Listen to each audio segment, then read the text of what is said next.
Oke, saya mulai saja ya. Bismillahirrahmanirrahim. Assalamualaikum warahmatullahi wabarakatuh.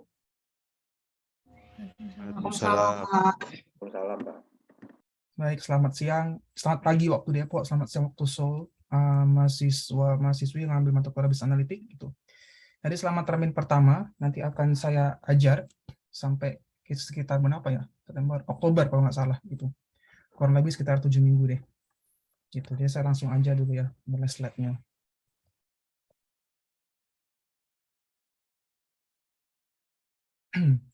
Ini slide-nya saya suka bikin sendiri slide-nya. Tapi kalau nanti ada yang mau dari buku ajar, bisa dibaca juga gitu. Tapi kurang lebih sama lah. Jadi saya lebih suka menjelaskan dengan apa yang saya cerna dulu gitu, dibandingkan yang ada di buku. Nah, jadi mata kuliahnya adalah bisnis analitik gitu. Untuk out semester tahun 2020-2023. Saya perkenalkan dulu diri saya. Nama saya Rezi Eko Caraka.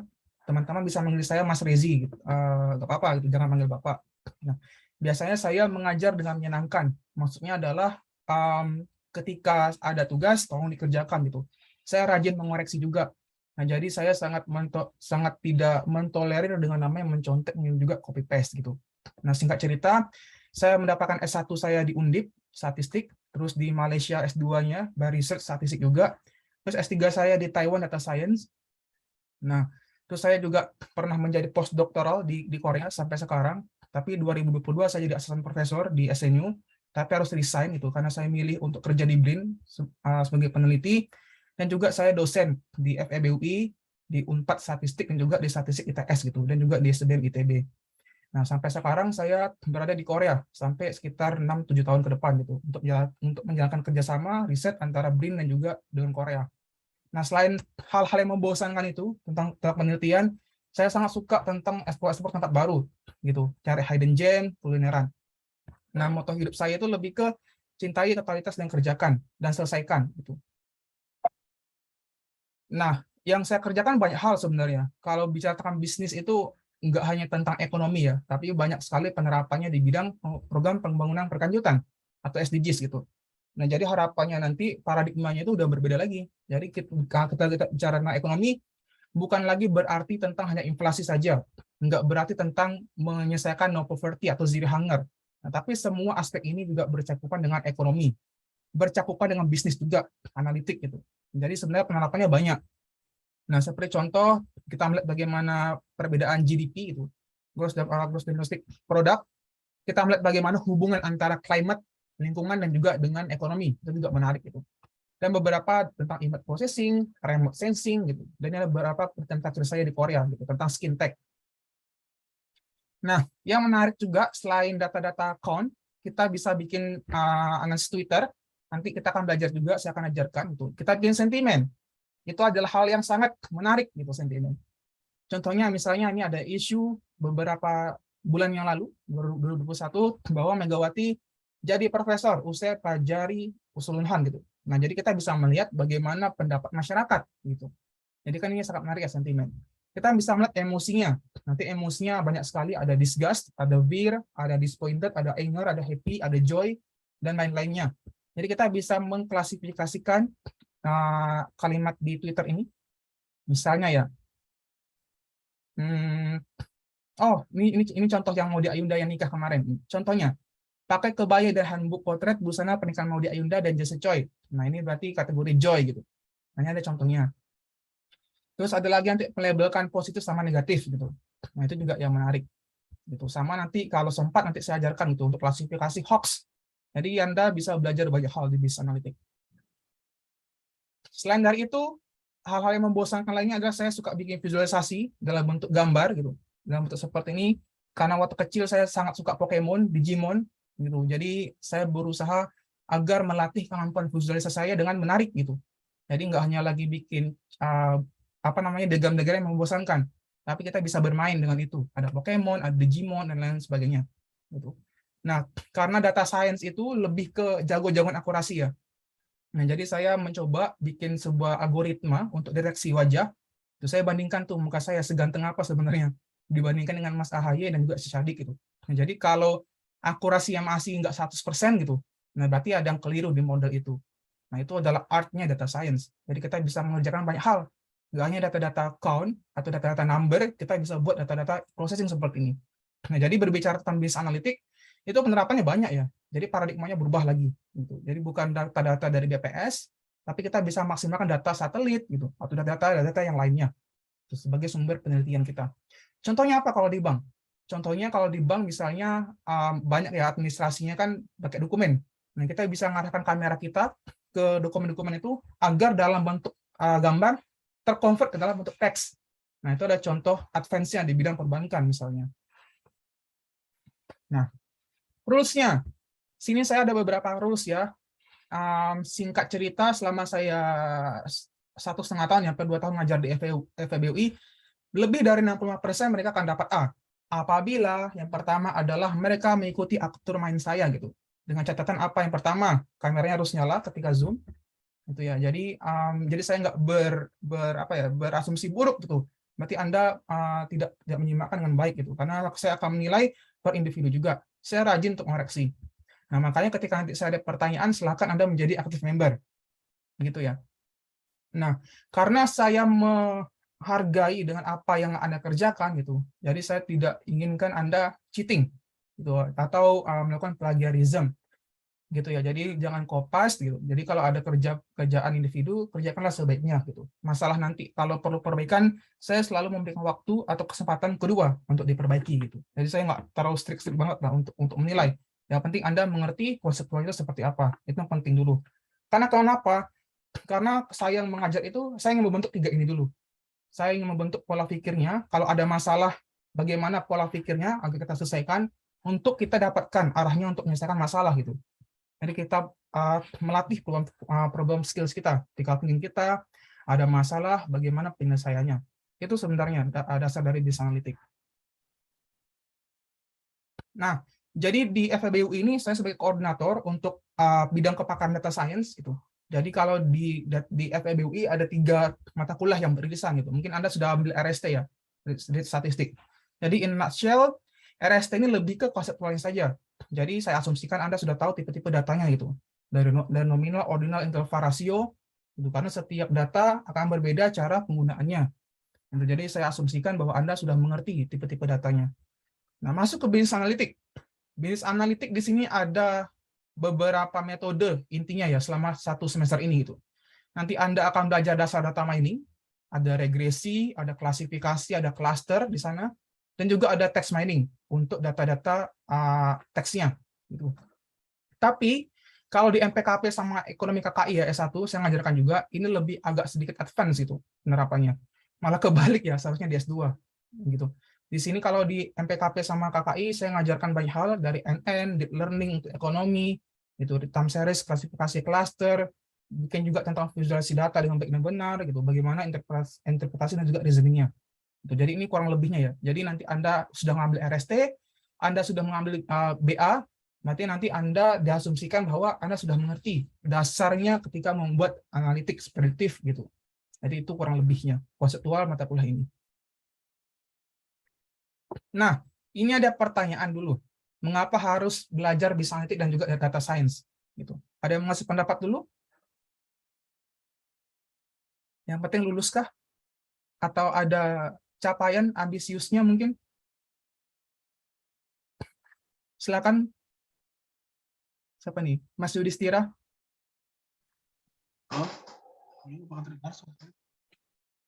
Gimana Mas? Nggak dengar?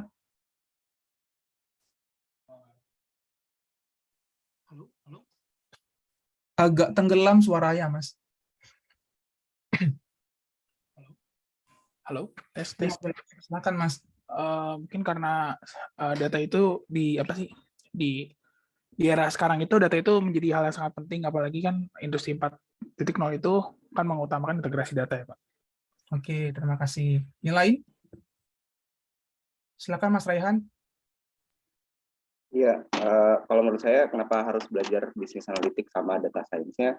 Karena nyambung dari pertanyaan jawaban Mas Asta tadi ya, Mas Yudhistira, data-data itu kan sekarang udah banyak ya dan bisa dengan mudah diakses kayak gitu. Nah, dengan data-data itu kita bisa analisa dan nantinya di bisnis yang kita lakukan itu kita bisa tahu strategi apa yang harus kita gunakan di kemudian hari gitu, dari data-data kayak misalkan data dari konsumen. Jadi kita bisa tahu konsumen ini sukanya apa, dan nantinya bisnis kita bisa dinamis juga ya mengikuti perkembangan zaman. Mungkin seperti itu, Mas. Oke. Tadi berarti dua mahasiswa pertama lebih ke tujuannya ya. Nah, coba Mas Cahyo mungkin background-nya kenapa? Sebenarnya mau jawab yang itu tadi, tapi ini lebih ke arah menjadi bahan pertimbangan. Jadi data ini nanti menjadi bahan pertimbangan untuk mengambil sebuah keputusan, Pak, dalam mengambil sebuah keputusan gitu. Oke, decision making terakhir ya. Mungkin Mas Rafif, saya lebih suka apa sih historinya? Kenapa gitu? Karena ada apakah terjadi? Iya, Pak. Silakan Mas. Sebelumnya mohon maaf, Pak, saya nggak bisa nyalain kamera karena laptop saya nggak ada kameranya dan webcam saya rusak. Oke, terima Mungkin kasih. pertemuan selanjutnya saya nanti beli yang baru. Ya, Jadi terima kalau kasih. menurut saya mengapa harus belajar basis analitik dan data science, karena menurut saya dengan adanya banyak sekarang kan data itu kan lebih mudah ya, dan dengan adanya big data itu, dengan kita bisa belajar bisnis analitik dan data science itu dapat mempermudah kita dalam mengambil keputusan dan mempermudah kita juga dalam banyak hal gitu, Pak. Jadi misalnya dengan data science yang tadi kita untuk mengetahui keinginan konsumen, tadinya kita harus menganalisis dengan mungkin agak ribet, tapi dengan data science dengan mungkin hanya memasukkan beberapa data, kita bisa langsung dapat hasilnya gitu, Pak. Terima kasih. Tadi ada kata kuncinya Mas Rafif ya, mendapatkan data lebih mudah. Mungkin Mas Novar mau lengkapi data dengan mudah, kenapa bisa dengan mudah kita dapatin? Ya kalau udah sebenarnya itu Pak, menyambung ke slide sebelumnya juga, sebenarnya belajar bisnis analitik ya sebenarnya salah satunya untuk menangkal banyaknya hoax seperti itu ya Pak. Oh, penerapannya, oke. Iya, dan juga mungkin ya data lebih mudah ya tentunya karena memang sekarang kan apa ya sudah zamannya 4.0 gitu, jadi data sebenarnya sudah banyak bertebaran di mana, tinggal bagaimana kita menangkapnya saja seperti itu. 4.0 apa sih? Artinya industri 4.0 itu sudah mulai apa ya, teknologi AI, jadi di mana sudah ada otomatisasi gitu, Pak. Oke, kata kuncinya AI ya. Oke, makasih Mas Novar. Lanjutkan dulu. Karena intinya adalah ini, post digital economy. Gitu. Kalau di program berkelanjutan ya, ini ada istilah namanya post digital economy. Mengapa demikian? Ya, karena kita ingin memaksimalkan manfaat, kita ingin maksimalkan benefit gitu. Kita ingin mengecilkan atau meminimalkan risiko. Ini kan itu sebenarnya. Karena kenapa? Karena tentu di sini ada aspeknya dua, teknologi. Kita sebagai subjeknya, si human ini gitu ya. Human ini ambisius. Dia mau untung-untung saja, dia nggak mau rugi. Gitu ya, itu yang pertama. Nah, jadi kehadiran teknologi ini memberikan sisi lain kepada private sektor atau di pentahelix itu, melibatkan NGO gitu, masyarakat juga. Mengapa masyarakat? Karena ada UMKM gitu kan. Jadi kalau bisnis kan banyak ya cabangnya, ada dari UMKM dan ada lebih tentang yang lainnya gitu. Jadi intinya data itu melimpah karena teknologi, dan juga perusahaan itu udah agak oportunistik. Jadi dia lebih ingin memaksimalkan apa yang ada di sana itu, makanya datanya melimpah gitu. Tapi dengan catatan bahwa apabila data itu tidak dapat disertai dengan baik gitu, manajemennya atau privasinya itu sangat bahaya. Makanya di sini ada aspek lain yang namanya adalah law dan juga government gitu. Tujuannya untuk apa? Agar tidak terlalu berlebihan ketika kita mengelola informasi gitu. Makanya harus kita kadar lah. Jadi yang baik itu yang banyak itu nggak terlalu baik. Yang sedikit itu juga nggak baik gitu. Jadi secukupnya saja. Nah, makanya di sini ada aspek namanya law and government gitu. Jadi itu adalah kata kuncinya. Mengapa sekarang banyak sekali data yang melimpah? Karena karena terjadinya namanya post digital economy gitu. Nah, dari mana sumber-sumbernya? Tentu ya, di sini kan ketika masyarakat itu ingin mengimplementasikan setiap daily life-nya, maka di sini ada dari living, gitu, data dari rumah tangga. Yang paling gampang saja, mobilitas. Gitu. Misalnya selama COVID, berarti kan mobilitas orang kan nggak bergerak banyak, jadi dia akan cenderung tinggal di rumah gitu. Jadi kita bisa ngambil data perpindahan antara penduduk ketika ada bencana. Itu juga salah satu topik yang menarik di SDGs. Terus yang kedua ada government, lebih ke policy gitu, bagaimana peraturannya. Ini ada mobile, ada energi dan seterusnya. Jadi ini adalah service-servicenya yang kita bisa perhitungkan gitu penerapannya. Data itu sumbernya dari mana saja? Banyak hal. Ada dari blockchain, gitu. Kalau mau pakai blockchain, ada big data tentu, ada data center, AI juga security. Nah, di sini ada beberapa infranya dari 5G, itu di Korea sudah 5G, ada dari WLAN, ada IoT, SDN, NVP, dan juga ada cloud. Nah, ini adalah beberapa penerapannya di Smart City Technologies itu. Selanjutnya dulu. Nah, contohnya apa? Mungkin Anda banyak yang kerja di bank ya sekarang ya. Nah, ini adalah contoh beberapa AI Bank of the Future gitu. Jadi di sini ada sekitar 10 layer. Nah, tapi ada sekitar 4 subset gitu. Maksudnya pertama adalah kita ingin melihat bagaimana reimagine engagement-nya gitu, dengan melihat bagaimana profit gitu. Maka saya bilang tadi kan memaksimalkan manfaat, berarti kita lihat profitnya bagaimana gitu. Personalized at scale. Nah, jadi ini lebih ke personalized, entah service-nya, entah spesifik segmentasinya gitu. Jadi kita harus personalize gitu. Yang ketiga ada omnichannel experience gitu. Yang keempat ada speed and innovation. Mengapa demikian? Karena sekarang kita harus memanfaatkan waktu sebaik-baiknya ya. Makanya kata kuncinya tambahan di data science adalah speed gitu. Jadi kalau perhitungan akurasi bukan lagi nilai akurasi saja, tapi juga ke time speed gitu, atau time lapse-nya. Jadi semakin cepat suatu algoritma itu bekerja, gitu, itu adalah salah satu model yang hybrid digunakan. Nah, jadi itu adalah kata kuncinya, yaitu reimagine. Nah, yang kedua layernya adalah AI powered decision making. Ini ada kata kunci decision making. Nah, jadi kegunaannya adalah tentu bisa digunakan untuk analytics itu. Bisa bikin customer acquisitions, bisa bikin credit decision making, gitu ya. Ada monitoring and collection, ada retention and cross-selling, upselling, dan juga service gitu. Dengan cara apa? Dengan cara banyak hal. Anda bisa gunakan NLP. NLP ini kan lebih ke text mining ya. Jadi kan sebenarnya ya, kalau menurut saya sekitar 30% gitu data-data bank itu banyak sekali NLP. Misalnya ketika nanti dibikin kuesioner atau apa itu kan banyak sekali data teks ya. Nah, kita bisa bikin topik modelingnya di situ gitu, untuk NLP. Dan juga penelitiannya adalah misalnya data dalam bentuk suara gitu. Nah, itu juga bisa kita rubah. Misalnya saya berbicara seperti ini, saya bisa convert suara saya dalam bentuk teks. Nah, jadi kita bisa melihat bagaimana sentimennya gitu. Nah, makanya di sini ada kata kunci voice script analysis gitu. Sampai seterusnya sampai ke behavior analytics. Nah, behavior ini lebih ke personalize ya. Itu lebih ke personalize. Dan yang ketiga layernya adalah core teknologi dan data. Nah, ini lebih ke bagaimana si seorang data science atau data engineer bisa memaksimalkan teknologi untuk kebutuhan bisnisnya gitu. Nah, kata kuncinya adalah teknologi dan datanya. Nah, layer yang keempat adalah operasi model. Nah, di sini banyak sekali beberapa yang bisa dikerjakan sebagai agile way of working, gitu. Remote collaboration, ada model talent juga strategi, gitu. Hiring sama reskilling, dan juga bagaimana culture dan capabilities, gitu. Karena berbicara tentang data science, yang paling penting adalah SDM-nya bagaimana, gitu ya. Makanya mungkin perlu dilakukan penyetaraan atau setara, gitu, setara pemahaman dalam pengolah data. Itu juga sangat penting. Tujuannya untuk apa? Kata terakhir adalah kuncinya value capture. Nah, jadi kita ingin menangkap nilai value-nya itu seperti apa gitu. Itu kurang lebihnya ya. Nah, jadi mungkin ini ada beberapa perbedaan yang gitu. Perbankan selama pandemi dan juga sebelum pandemi. Gitu. Bagaimana perubahannya, pelayanannya. Itu juga salah satu topik yang menarik sampai sekarang. Ada pertanyaan dulu?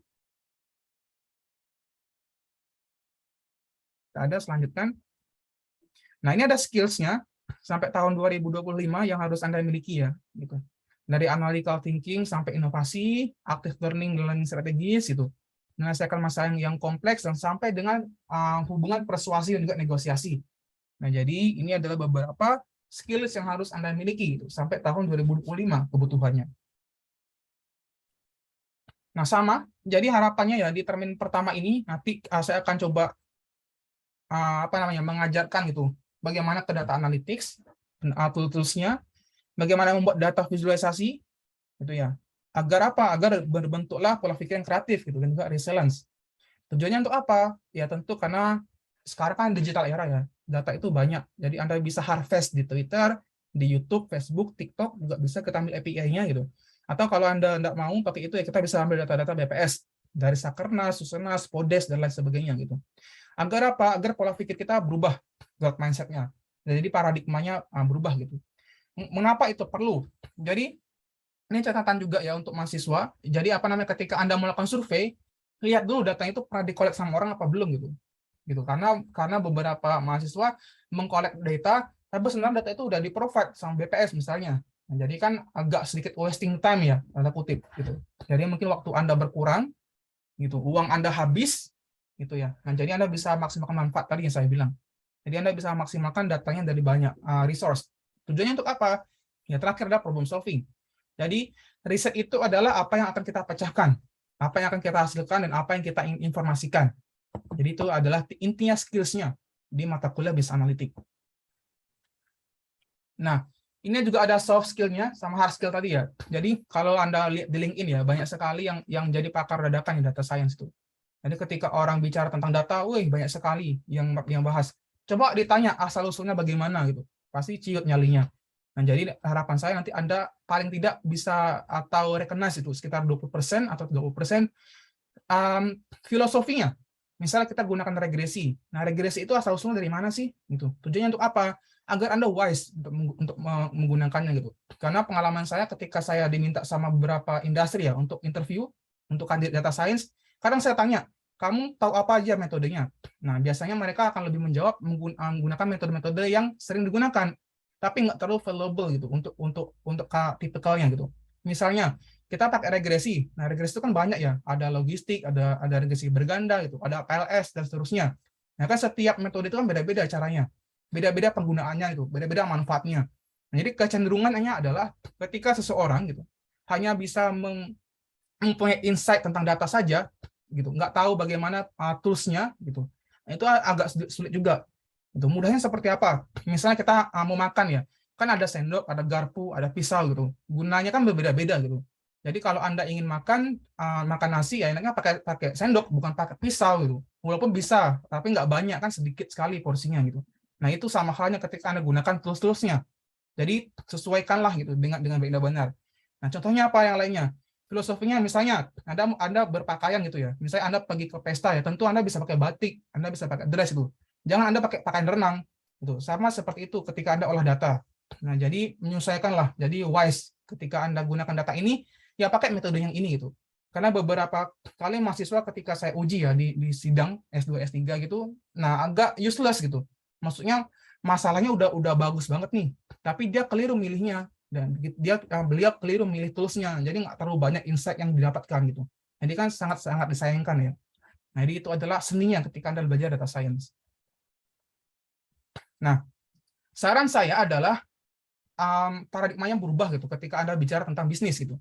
Jadi Anda bisa berpartisipasi dalam 17 program berkelanjutan SDGs gitu. Nah, misalnya di sini ada no poverty, ada zero hunger dan seterusnya. Nah, biasanya ya saya bikin riset kecil-kecilan di FEB UI, targetnya dalam masuk MPKP, ilmu ekonomi gitu.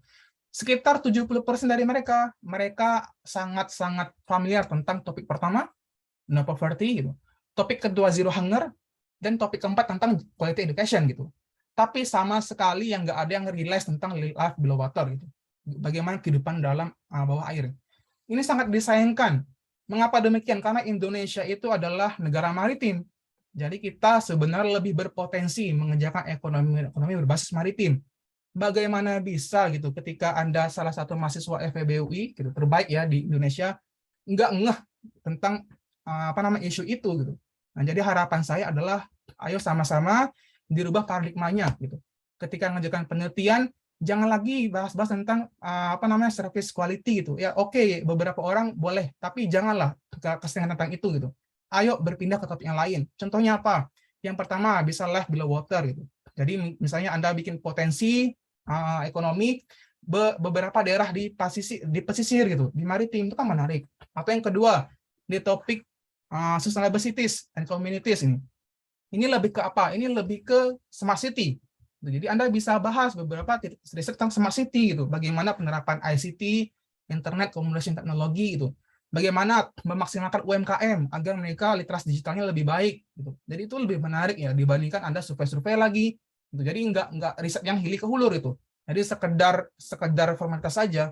Jadi harapan saya di beberapa kelas ya coba dirubah paradigmanya ketika mengerjakan riset atau interest ke topik-topiknya gitu. Jadi Anda bisa mengerjakan 17 topik ini.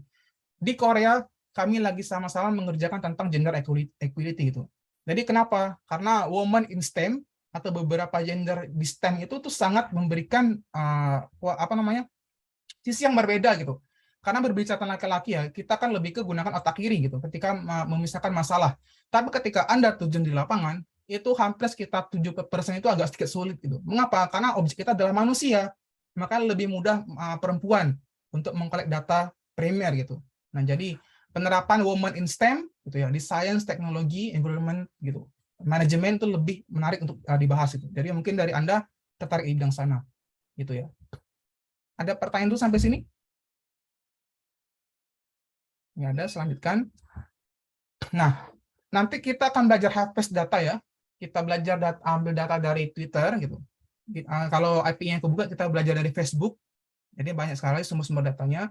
Kalau Anda, ya beberapa dari Anda seharusnya sudah paham itu ngambil data finance dari mana, bisa dari BI, OJK, ada data stream, itu ada Global Financial Data. Nah, atau kalau Anda ingin agak sedikit mainstream tentang remote sensing, ya Anda bisa gunakan data multimedia gitu, data-data gambar, data-data suara, multimedia gitu. Nah, atau Anda bisa gunakan data-data dari pemerintah.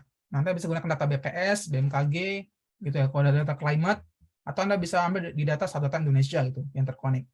Atau Anda ingin survei. Nah, biasanya ini dari peneliti dan juga akademik gitu. Mereka survei, lakukan pengujian di lab gitu.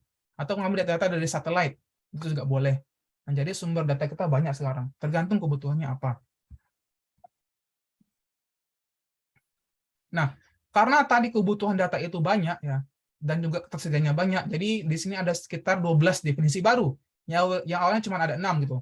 Ada volume, karena datanya banyak, ada validity, nah kita harus maintain nih, datanya itu valid apa enggak, approve apa enggak gitu loh, yakin apa tidak. Nah, yang ketiga adalah venue. Nah, venue ini lebih ke satu data itu bisa berpindah gitu. Misalnya dari divisi A ke divisi B ke divisi C.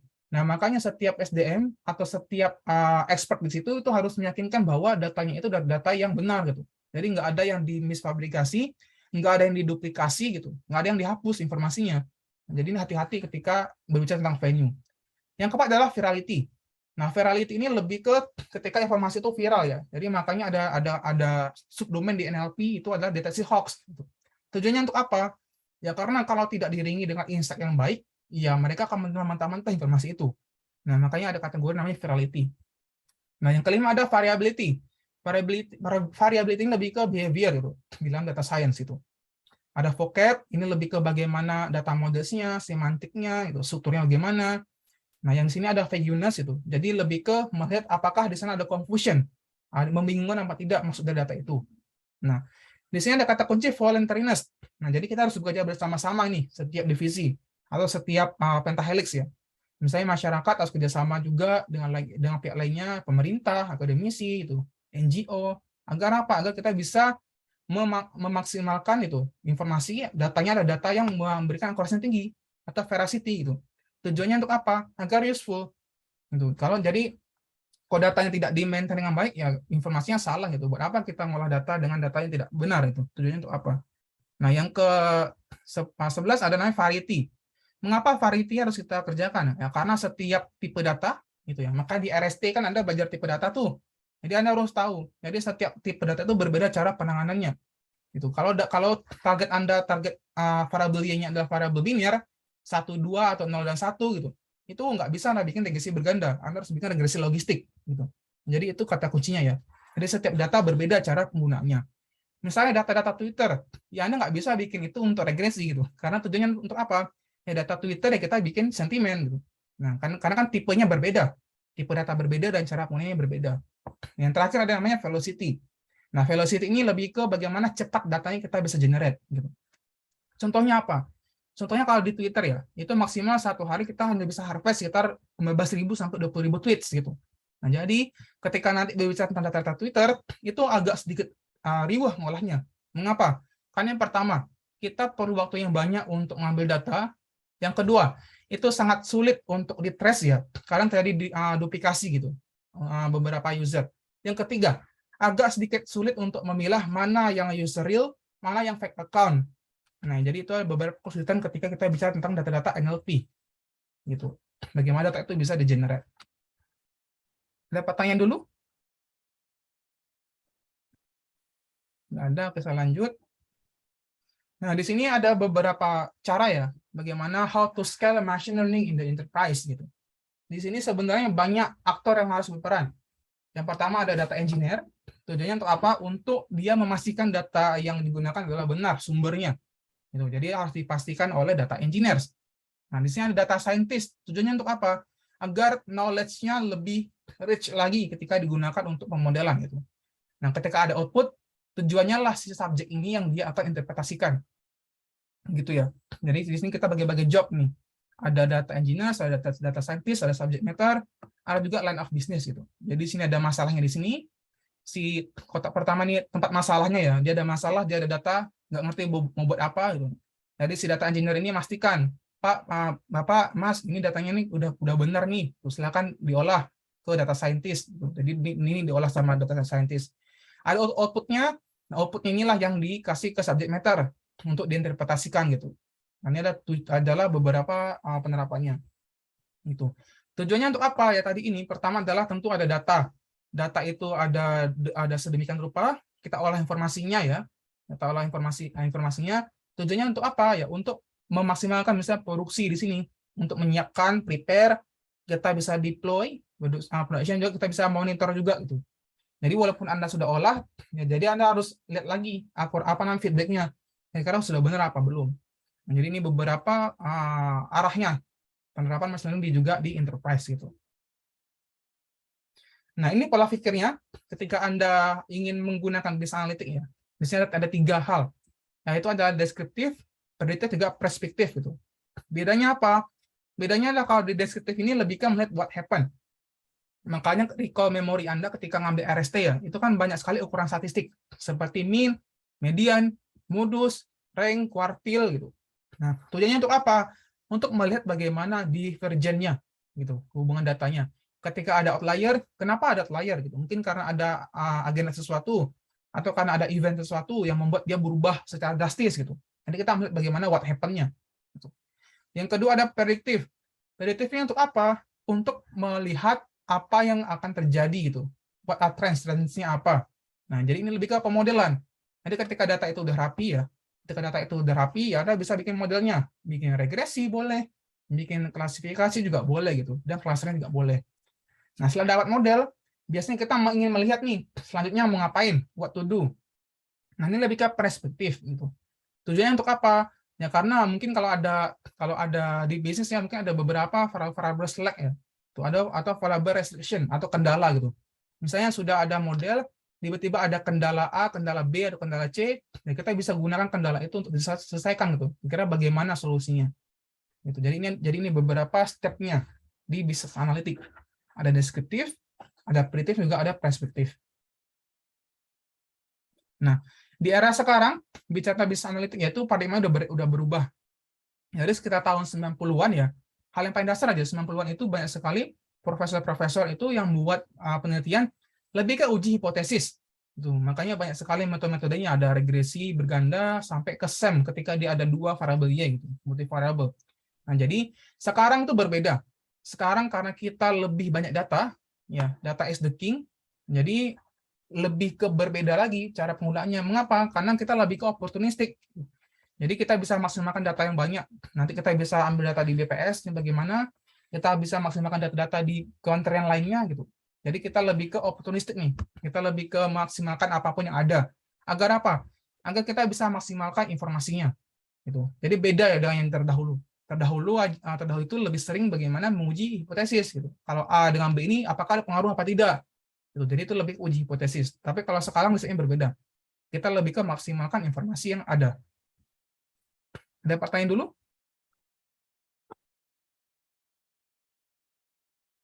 Enggak ada? Oke, kalau itu saya yang bertanya. Kira-kira apa kelebihan sama kekurangannya ya ketika kita menguji hipotesis dengan memaksimalkan informasi?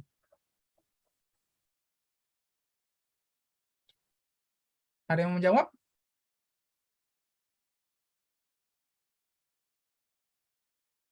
Karena pertama kan dia beberapa penelitian kan lebih ke uji hipotesis tuh. Nah, misalnya bikin riset, uji hipotesis, sekarang kan kita kan lebih ke maksimalkan apapun yang ada datanya gitu. Makanya lebih ke data is the king dibandingkan ke teori. Nah, kira-kira plus minusnya apa?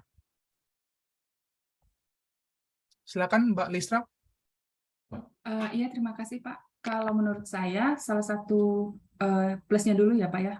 Kalau kita berangkat dari membuktikan hipotesis, berarti kita sudah punya kerangka yang jelas.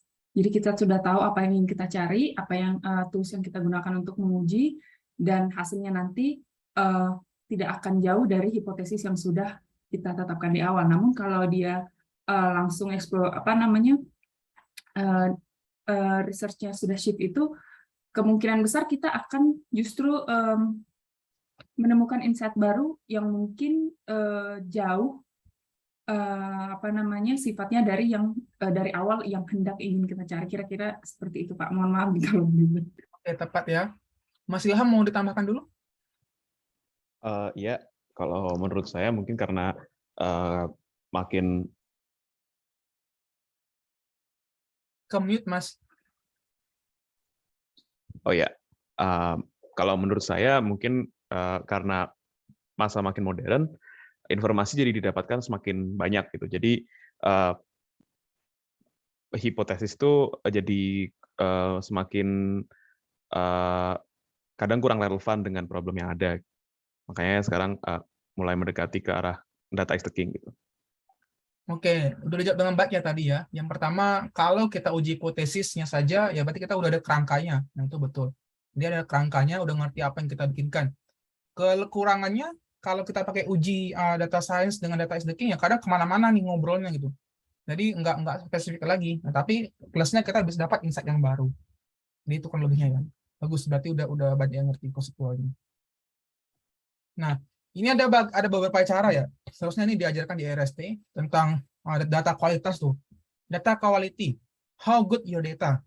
Nah, di sini yang pertama adalah good data are the data you already have gitu. Jadi Anda harus yakin juga bahwa data Anda ada data yang benar yang Anda punyai gitu.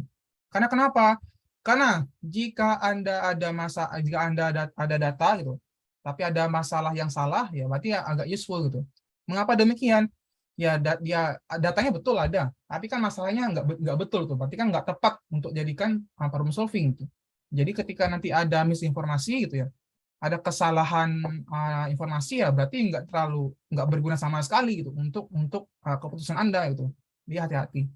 Nah yang kedua di sini ada kata kunci bad data drives out good gitu.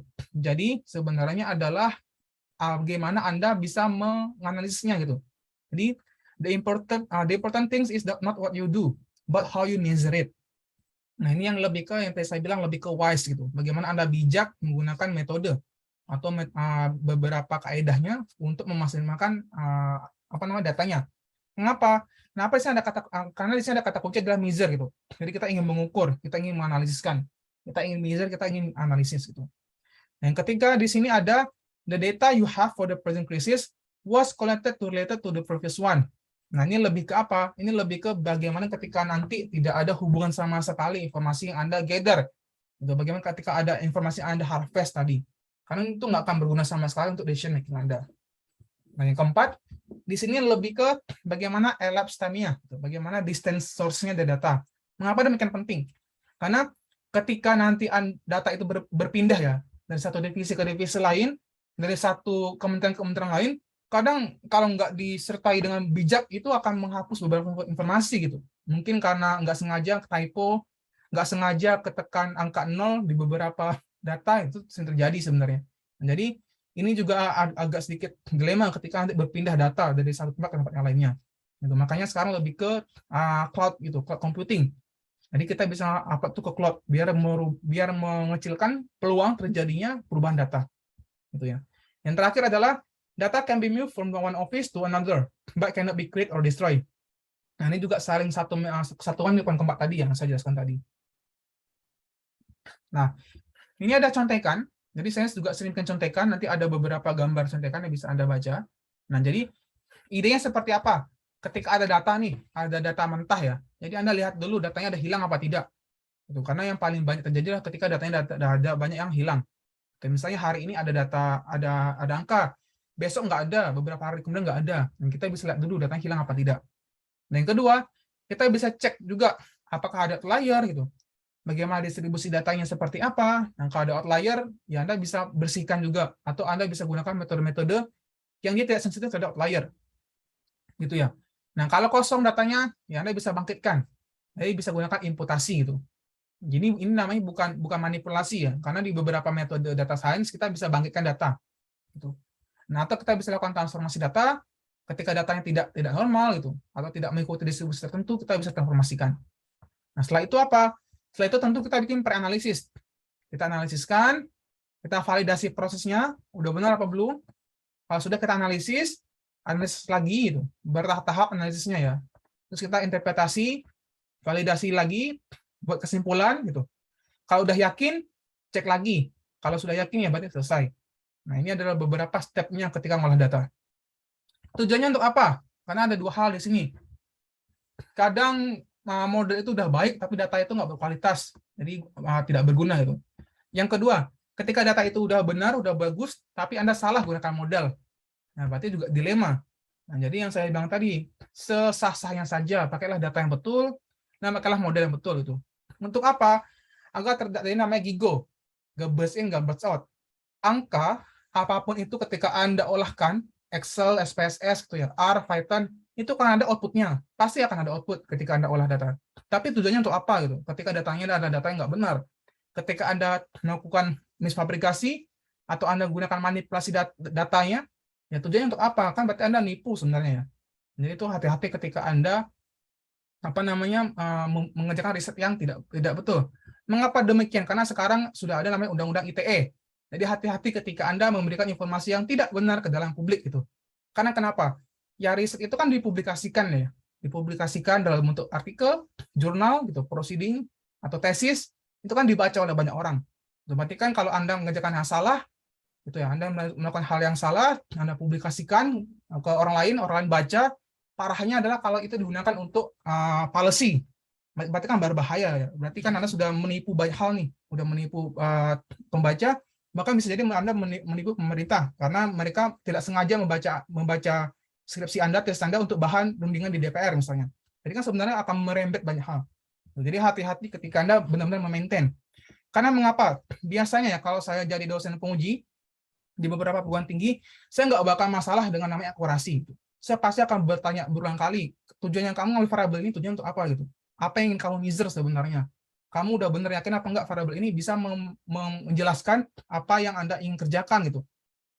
Kalau sudah tahapan itu, ya kita bisa tanyakan kembali, kira-kira metodenya udah bener nggak nih? Kamu betul tidak menggunakan metode ini tujuannya untuk ini gitu. Karena kan setiap metode beda-beda ya. Kalau regresi ya tentu kita ingin melihat bagaimana hubungan kausalitasnya gitu. Bagaimana ketika si A dengan B hubungannya seperti apa keratannya. Gitu. Kalau klaster ya tentu kita ingin lihat bagaimana homogenitasnya, mana yang sama dan tidak. Gitu. Karena dia akan mengelompok ke yang sama gitu, itu klaster. Kalau klasifikasi tentu ketika ada kelas tertentu dia akan berklasifikasi berpindah ke beberapa kelas lain. Nah, jadi hati-hati ketika Anda gunakan metodenya. Setiap metode berbeda cara insight-nya. Itu kurang lebihnya. Ada pertanyaan dulu?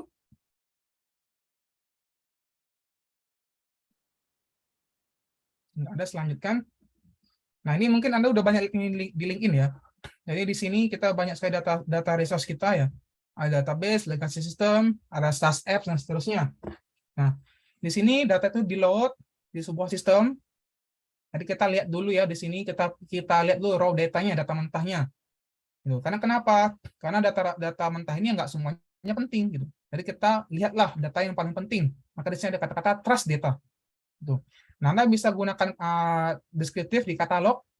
Gitu. Anda bisa discovery bagaimana datanya. Gitu. Di sini ada Linux juga. Nah, jadi sebelum tahapan menggunakan pemodelan, kita bikin visualisasinya dulu. Nah, ini ketahapan deskriptif tadi ya. Kita lihat bagaimana datanya, pattern-nya seperti apa gitu. Kalau sudah, kita bikinlah analisisnya. Anda bisa bikin metode yang dasar, statistik, sampai ke machine learning gitu. Tujuannya untuk apa? Jangan lupa di sini ada kata kunci adalah insight. Jadi intinya adalah bagaimana kemampuan Anda untuk interpretasi gitu. Jadi ya walaupun akurasi itu matters, tapi lebih dari itu adalah bagaimana ketika Anda bisa menjelaskan untuk orang lain. Gitu. Karena kan kalau Anda presentasikan ya ke beberapa kementerian misalnya gitu, atau level yang lebih tinggi, mereka kadang nggak terlalu concern itu. Kamu mau pakai deep learning ya terserah, yang penting tujuannya untuk apa gitu. Yang penting ini nilainya apa nih maksudnya gitu. Dia nggak bakal nanya konstruk regresi itu kayak gimana, konstruk deep learning kayak gimana gitu.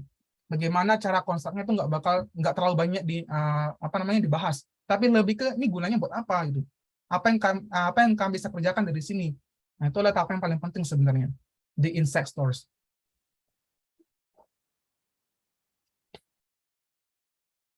Nah, di sini ada beberapa kompetensi ya untuk di week pertama. Jadi yang pertama tentu Anda harus tahu juga bagaimana konsep dasarnya, gitu. Bagaimana data analitik konsepnya. Jadi Anda bisa dengan bijak menggunakan metode statistik itu, baik yang sederhana, regresi, sampai ke machine learning sesuai kebutuhannya. Dan yang ketiga, di sini Anda bisa melakukan interpretasi model yang digunakan untuk pengambilan keputusan. Gitu. Yang keempat, kita bisa bikin visualisasi dengan baik untuk reasoning. Jadi nanti dalam 5 minggu ini kita akan belajar sama-sama menggunakan R gitu. Jadi kita bisa belajar. Jadi Anda bisa belajar banyak hal, bagaimana input data, bagaimana bikin data visualisasi, bagaimana bikin model gitu ya. Dari model prediktif sampai model preskriptif di termin kedua. Gitu kurang lebihnya kompetensi yang Anda dapatkan nanti. Nah, dengan catatan bahwa Anda sudah tahu dua aspek ini. Mengapa? Ya tadi karena setiap data kan beda types-nya ya. Tadi kan arah dari riset itu berbeda. Ada data mining juga text mining. Nah, data mining tentu kita ingin lihat bagaimana kausalnya, hubungan antara A dan B, B dan C dan D. Gitu. Nah, data itu lebih berstruktur, makanya lebih mudah untuk kita bersihkan. Itu kalau data mining lebih mudah dibersihkan. Tapi kalau text mining ini agak sulit. Mengapa? Karena dia datanya nggak berstruktur. Karena dia data semi berstruktur gitu. Nanti bisa digunakan NLP, voice recognition gitu. Kelemahannya adalah perlu melakukan discovery dulu terlebih dahulu. Gitu. Ini kan ada dua rumpun ya, data mining sama text mining. Gitu. Mungkin ada yang bisa jawab kira-kira apa kelebihannya satu sama lain? Kira-kira kelebihan data mining apa, kelemahan text mining apa? Setahu Anda?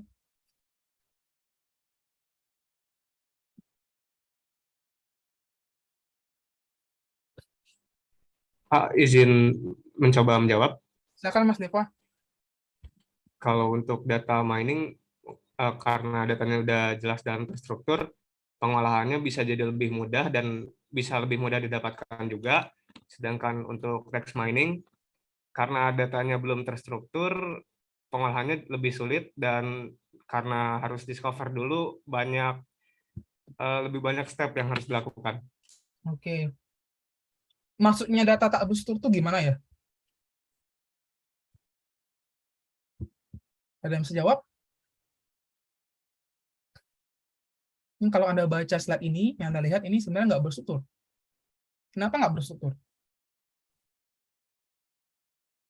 Kalau ada, saya kasih tambahan dulu untuk di satu ini, di PCL-nya.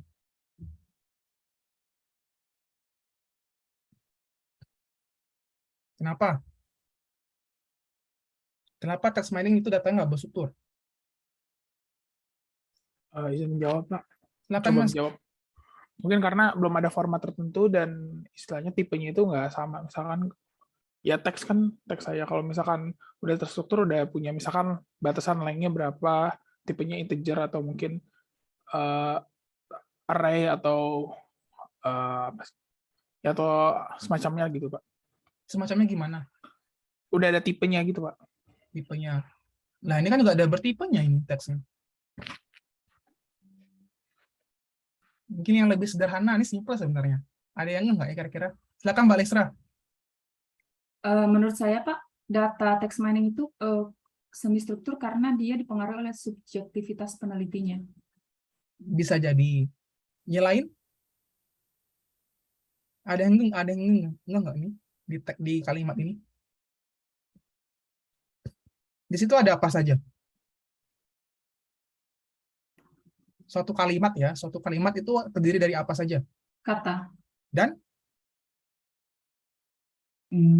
Kata. Ini dilihat dan apa? Suara. Selain itu? Ada ini ya, Pak, Apa? makna tersembunyi gitu. Itu salah satunya. Yang lain? Mas Rafiq belum mungkin. Mungkin saya pakai sedikit contoh kali ya Pak. Kalau misalnya data mining tuh setahu saya kalau dia udah struktur, jadi misalnya kita ngambil data strukturnya tuh misalnya udah ada apa namanya, misalnya data pelanggan gitu. Itu nanti udah ada nama misalnya, terus usia, kemudian ada apa namanya, misalnya asal daerah gitu. Sementara untuk text mining itu kan langsung satu teks broad, jadi belum jelas itu yang masuk ke kolom nama itu yang mana, terus misalnya kolom usia yang mana, walaupun sebenarnya kalau disatuin itu secara kalau dijadiin teks dua-duanya sama gitu, apa konteksnya gitu, Pak. Kurang lebih gitu. Oke, terima kasih. Mbak Sania dulu. Saya mungkin izin menjawab, Mas. Kalau di kuantitatif mungkin datanya kan berstruktur tuh misalnya angka semua gitu. Kalau misalnya kualitatif itu text mining itu misalnya bisa kita lihat dari slide ini ya, ada kata dan ada tanda bacanya juga. Jadi Betul sekali Mbak Sania, karena di text mining sini ada simbol. Itu ya, tadi udah jawab dulu sama Mbak Sania ya. Nanti dilanjutkan lagi yang lainnya. Karena kenapa? Yang susah gitu. Karena di sini ada simbol. Gitu. Jadi ada tanda baca, kurung, tanda garis miring gitu. Ada titik 2 di sini. Ini yang susah untuk, bukan susah, ribet untuk dihapus itu. Apalagi kalau ada kata-kata alay gitu. Misal singkatan ya, YG gitu. YG kan kadang kan beberapa orang menggunakan yang kata hubung dengan sayang gitu, YG. Kan susah ya untuk diseparasi gitu.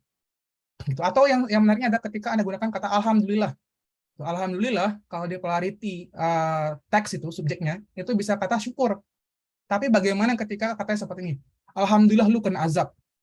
Berarti kan itu kan dia mensyukuri orang lain kena azab. Jadi seharusnya dia masuk ke polarity negatif. Nah, jadi itu susahnya ke text mining. Jadi ketika kita sudah ada data nih teks, kita harus misah dulu mana yang simbol nih, kita hapus gitu. Karena kan nanti akan merusak sistem itu untuk dibaca. Yang kedua, bagaimana kita bisa melabelkan teks itu masuk ke sentimen yang mana gitu.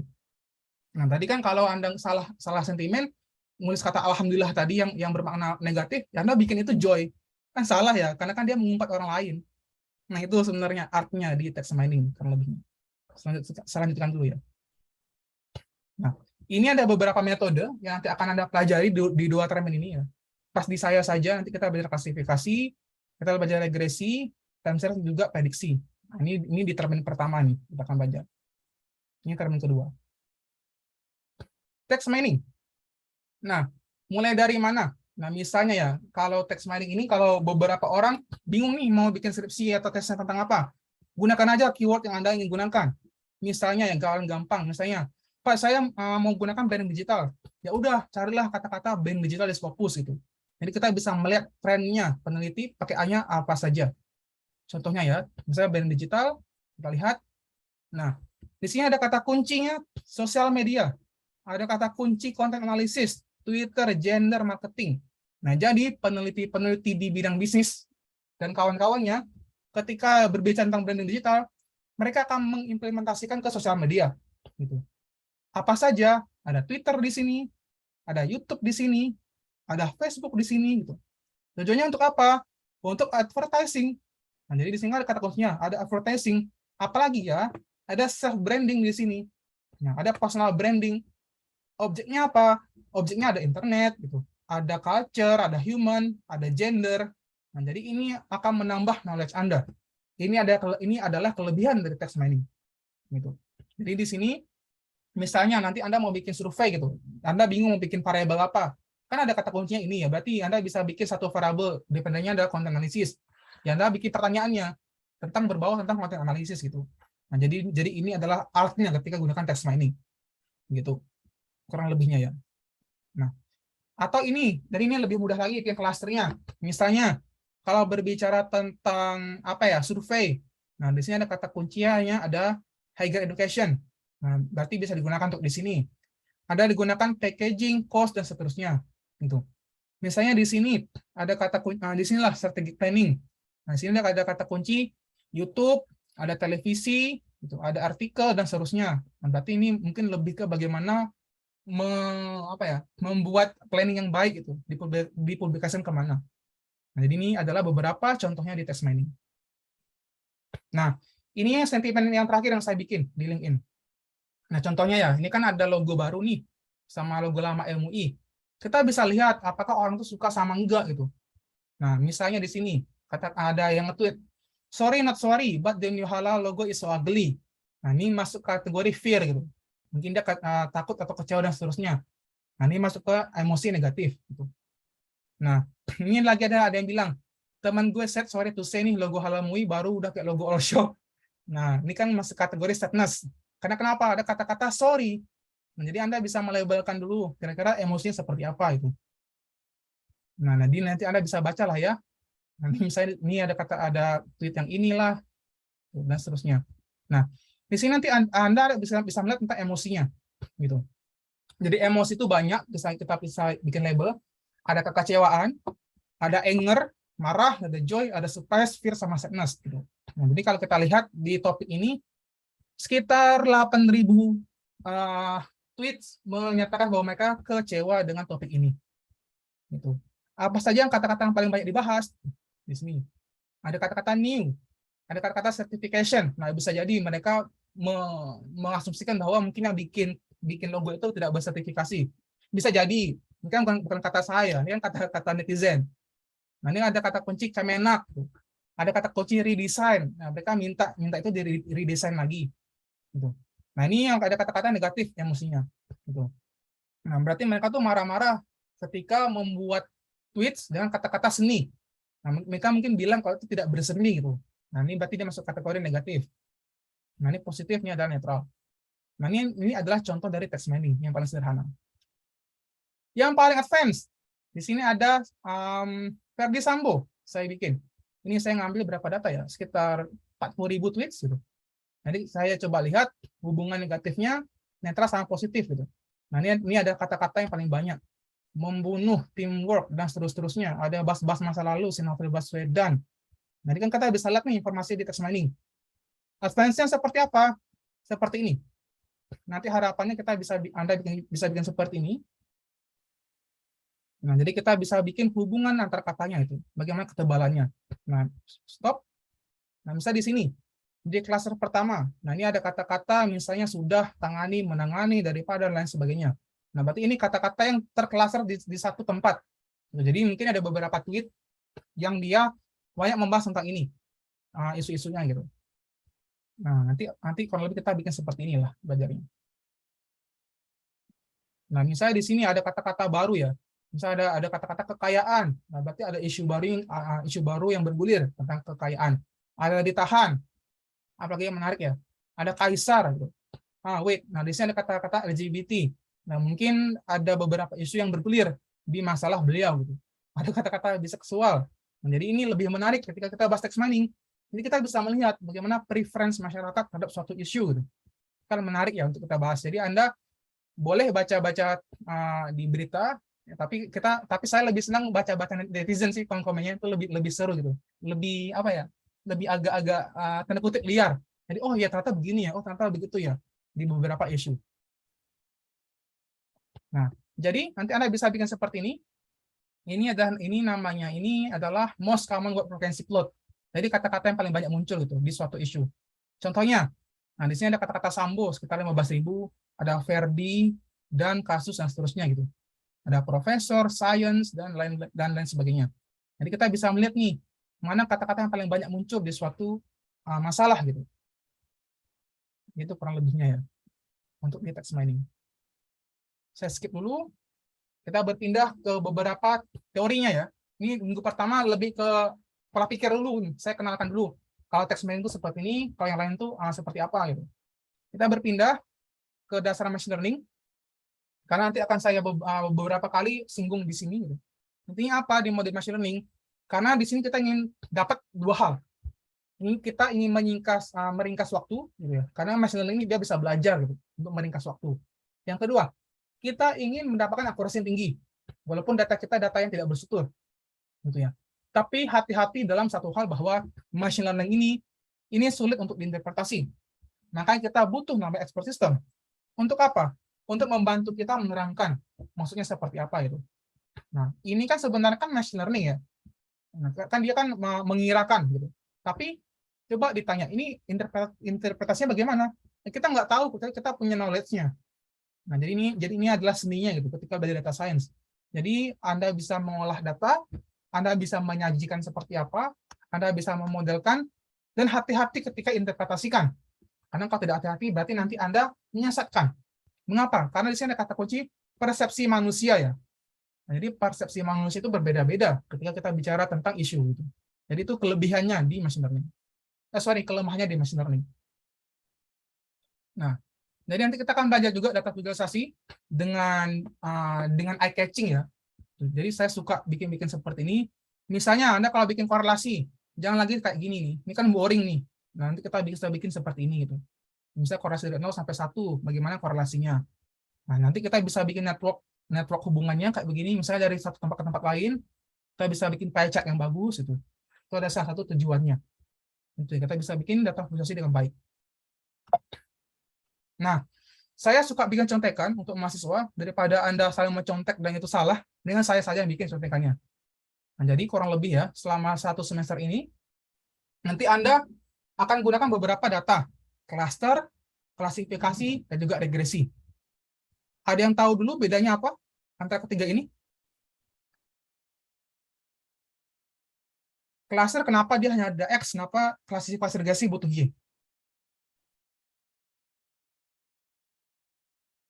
Saya mau menjawab, Mas Silakan. Reza. Siapa tuh? Farel. Oh ya, Mas Farel Ayudia, silakan Mas. Kalau klaster ini mungkin cuman X ini karena dia lebih ke pengelompokan data.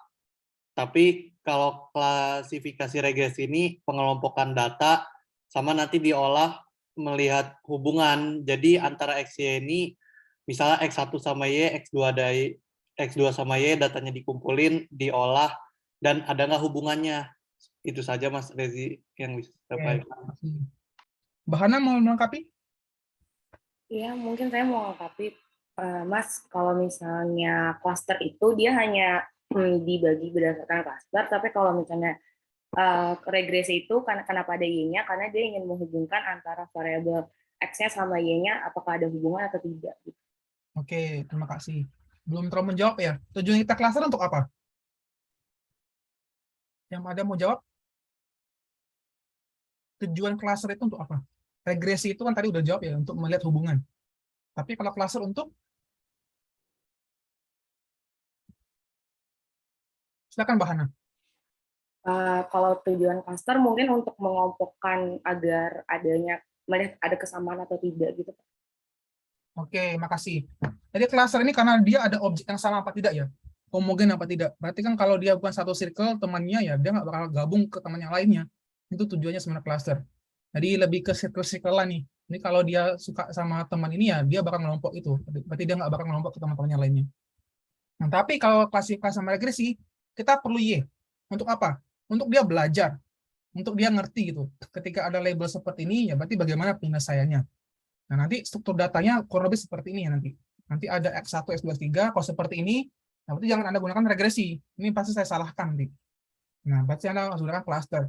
Tapi kalau seperti ini, ada X1, X2 sama Y, yang Anda gunakan untuk regresi. Atau klasifikasi. Bedanya apa ketika digunakan klasifikasi sama regresi? Y-nya itu bagaimana bedanya? Ada yang bisa jawab? Y-nya harus seperti apa digunakan regresi, harus seperti apa ketika digunakan untuk klasifikasi.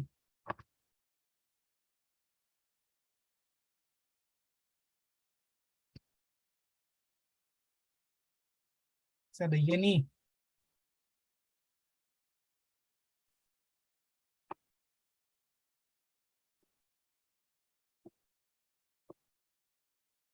Susah sekali nih, Mas. Nah, bedanya apa?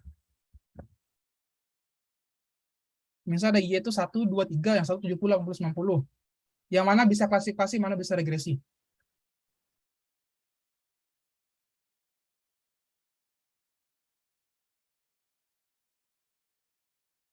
Ada yang jawab? Silakan Mas Rehan. Ya Pak, kalau menurut saya untuk clustering berarti yang Y1, 2, 3, kalau yang cluster Mas, klasifikasi sama regresi.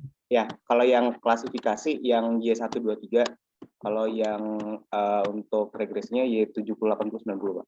Kenapa? Karena kalau misalkan saya lihat Pak dari yang klasifikasi Y1, 2, 3 itu kayak menunjukkan dia masuk ke data yang 1, 2, atau 3. Itu kalau yang Y70, 80, 90 itu merupakan angka ya Pak. Mungkin dari hasil pengumpulan data, sehingga nanti data si Y70, 80, 90 itu bisa diolah untuk dicari nilai regresinya ketika dihubungkan dengan variabel lainnya gitu Pak. Oke. Kalau kayak gini, Y-nya 1, 2, 3, 4, 5, bisa diklasifikasikan nggak?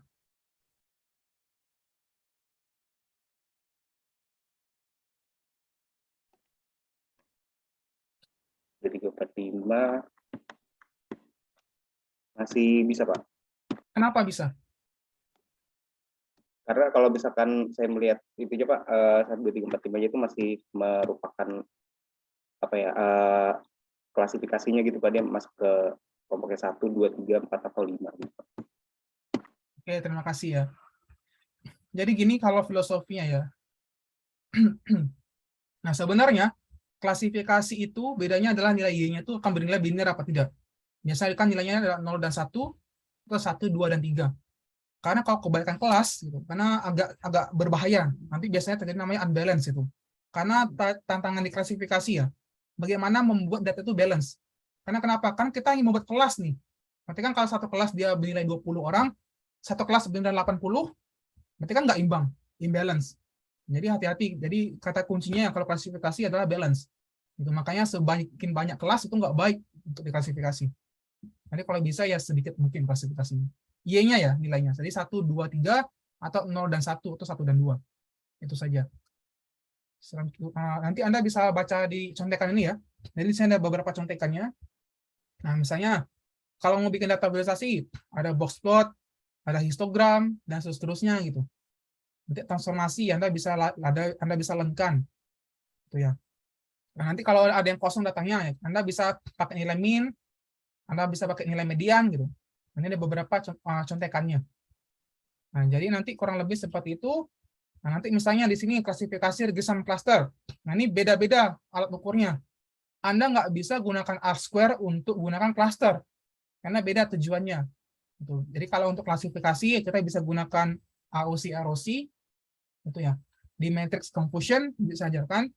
Yang kalau regresi ya tentu, Anda bisa gunakan R-square, Anda bisa gunakan MAP, Anda nggak bisa gunakan erosi, karena itu tujuannya untuk klasifikasi.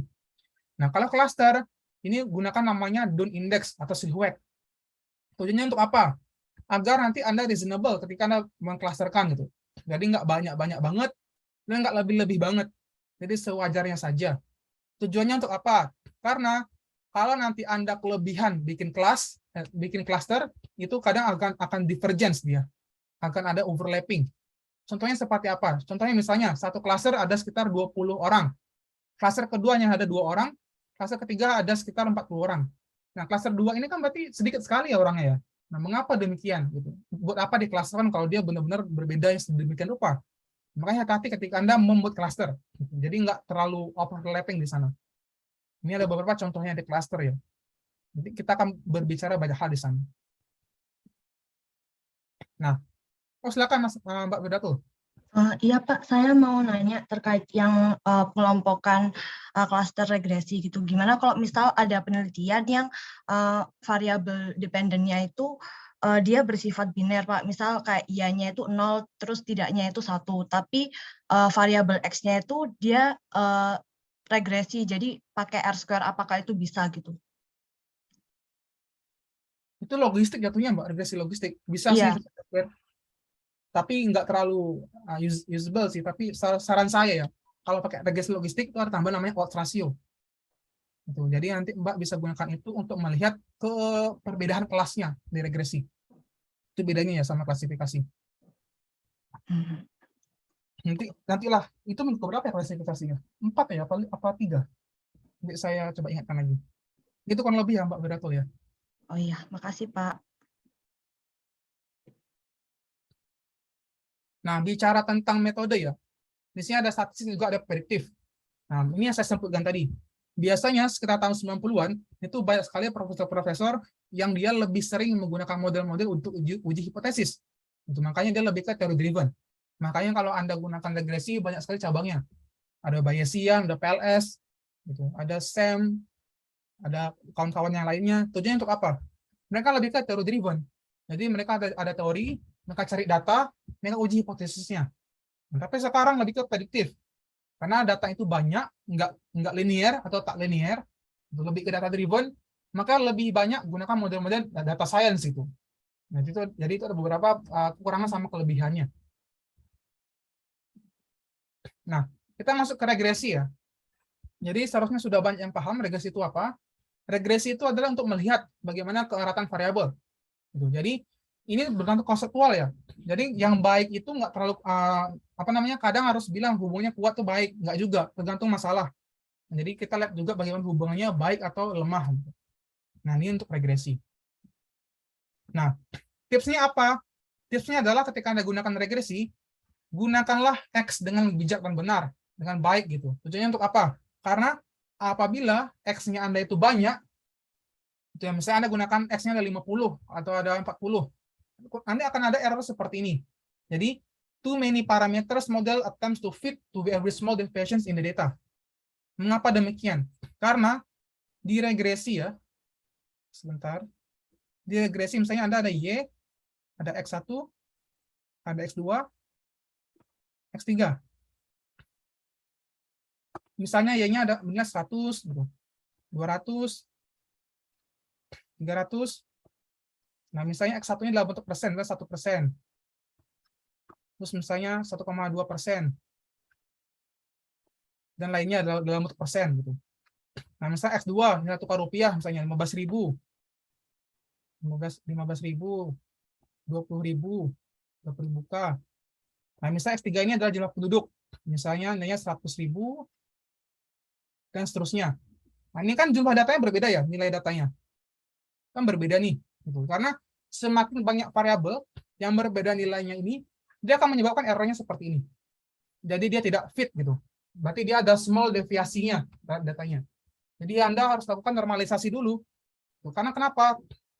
Ya karena semakin banyak variabel, semakin besar skala perbedaannya, ya itu akan menyebabkan deviasi ke data. Nah, jadi akan mendapatkan error yang tinggi, tetapan dia memprediksikan nilai Y-nya. Nah, itu adalah kekurangannya.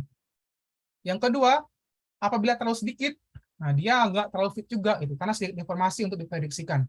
Nah, jadi saran saya adalah secukupnya, nggak harus banyak, dan juga nggak harus sedikit. Tujuannya apa untuk regresi? Tujuannya adalah kita kan punya garis regresi ini namanya, garis merah ini. Nah, ini namanya garis-garis prediksi, garis line prediction.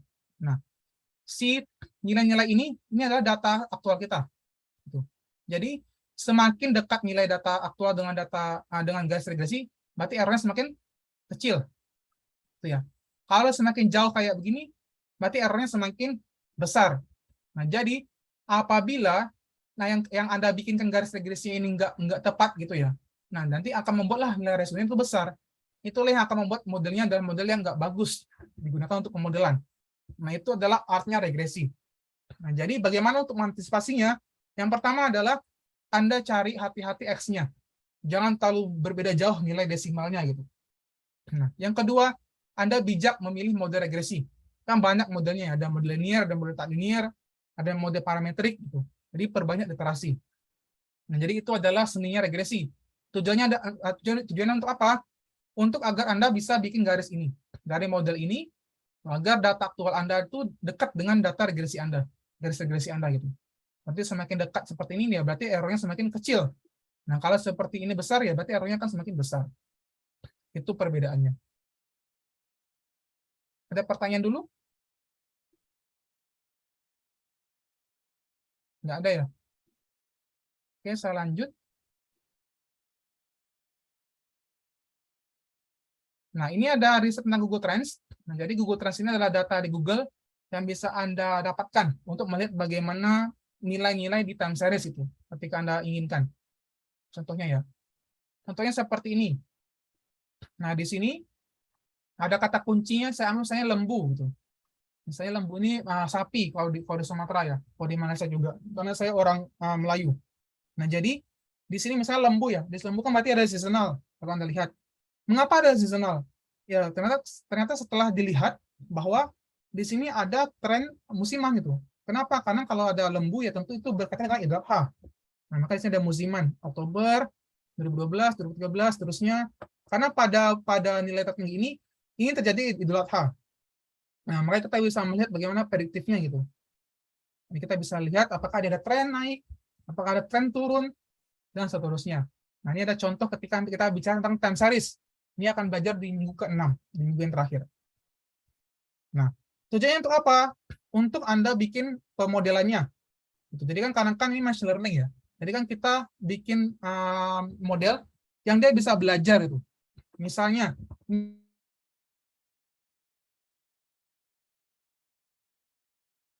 data forecast-nya, kita model aktual. Nah, berarti apabila garis merah ini berdekatan dengan garis hitam, nah berarti ini akan baik untuk di pemodelan gitu. Nah, karena dia belajar dengan baik. Catatannya adalah ketika Anda gunakan untuk peramalan, Anda bikin dua hal ini, upper bound juga lower bound. Tujuannya untuk apa? Untuk ketika Anda ramalkan ya, si forecast ini, dia kita asumsikan bahwa nilainya nggak bakal lebih kecil dari ini, dan nggak bakal lebih besar dari ini. Nah, itu adalah seninya ketika Anda gunakan untuk time series. Gitu. Nah, di sini saya ada pertanyaan. Pertanyaan adalah, seberapa penting menggunakan confidence interval? Gitu. Ada yang mau menjawab dulu? Sepenting apa sebenarnya? Mengapa kita perlu membuat batas atas batas bawah? Misalnya Anda, pasti beberapa orang kan suka main saham ya. Nah, kan Anda kan sebelum Anda sell dan buy, gitu, berarti kan Anda harus mikirin sesuatu dulu, kira-kira ini benar apa enggak prediksinya. Ada yang mau jawab dulu?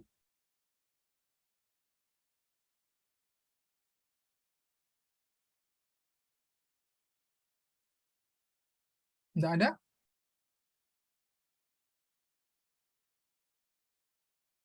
Mungkin Mbak Nabila dulu mau jawab?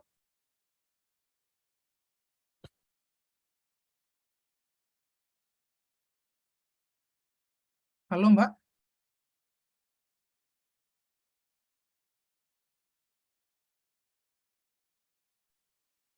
Yang lain? Halo.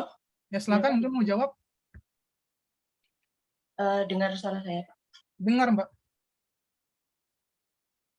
Ada dua ya? Halo? Iya Mbak, halo.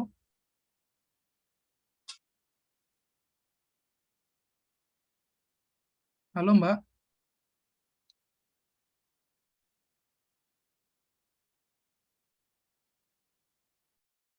Oh, ada masalah ya? Ya sudah, enggak apa-apa. Yang lain dulu mungkin, kalau menjawab.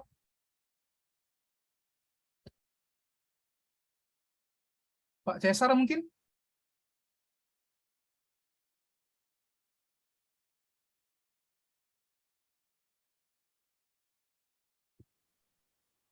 Iya Pak, maaf Pak, tadi pertanyaannya gimana Pak? Oh, ini kan kita mau bikin prediksi nih. Nah, kita kan perlu upper bound sama lower bound. Nah, seberapa urgensinya menggunakan itu gitu?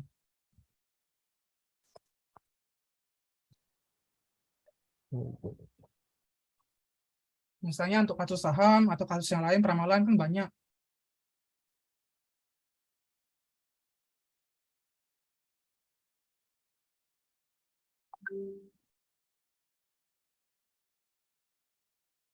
Yang lain mungkin? Oke. Oh, yang resen nih. 2 orang, silakan. Mbak Novita. Untuk mengukur ininya Pak, apa namanya, potensi kerugian atau potensi untungnya gitu. Jadi ada batasnya. Mungkin batasnya kalau dikasih interval, batas nanti untuk maksimalnya atau rugi minimumnya gitu. Oke, betul. Terima kasih Mbak Novita. Mas Novar mau nambahi? Ya, kalau saya mungkin ya itu untuk tingkat toleransinya itu Pak, jadi atas dan bawahnya. Oke, itu dijawab berarti ya sama Mas Novar ya. Toleransi itu kuncinya. Mas Arnold mau nambahin? Mungkin kalau di saham kayak ngitung moving average-nya, terus kayak saat mereka crossing kita harus menganalisa ulang, dan saat mereka ngelewatin batas atas, batas bawah, kita harus menganalisa ulang dan bikin bikin batas ulang atas dan bawah yang barunya sih. Kayak gitu biasanya.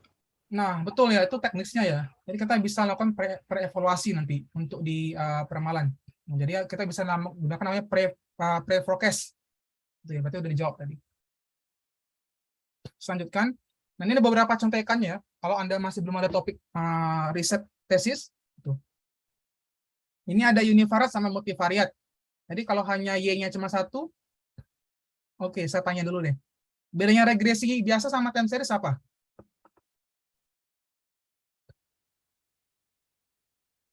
Bedanya regresi berganda sama regresi time series.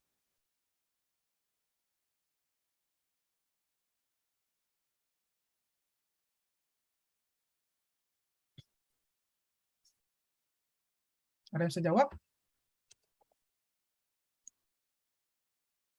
Misal saya ada data. Sebentar, saya Excel dulu.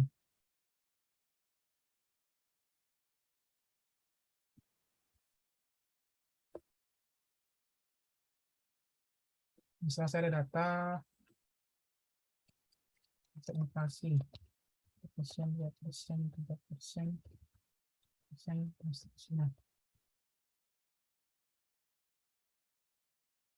Nggak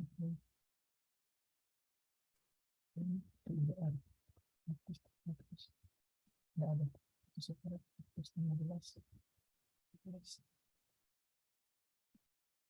Apa lagi ya? Oke, dulu deh. Nah, ini misalnya ada dua variabel ya. Inflasi dan juga misalnya nilai tukar rupiah. Kedua ini bisa dibikin nggak ke model regresi?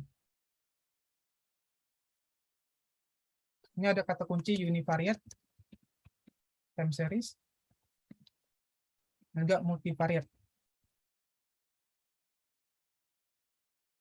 Bedanya apa?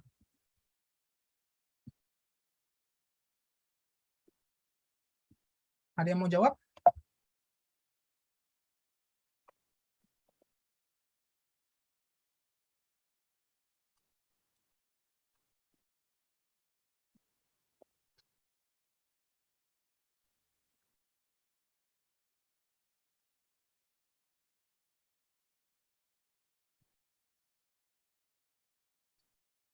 Ada yang mau jawab dulu? Bedanya univariate sama multivariate? Dari katanya aja. Silakan Mbak Hana. Kalau misalnya univariate mungkin dalam sekali periode gitu, tapi kalau multivariate mungkin lebih dari sekali gitu. Oke. Ini bisa nggak dibikin regresi berganda? Bisa. Kenapa?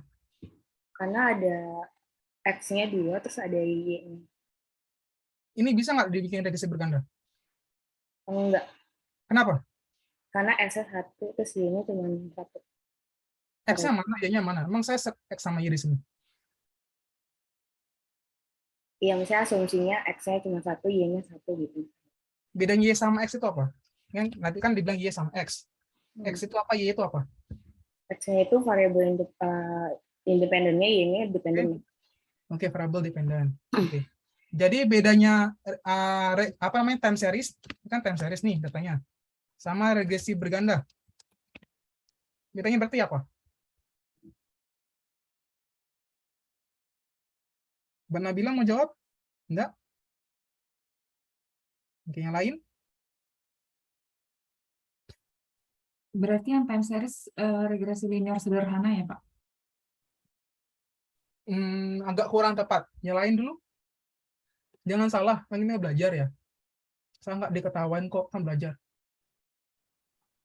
Ini kan konseptual dulu. Tergantung jumlah dari variabel independennya ya, Pak?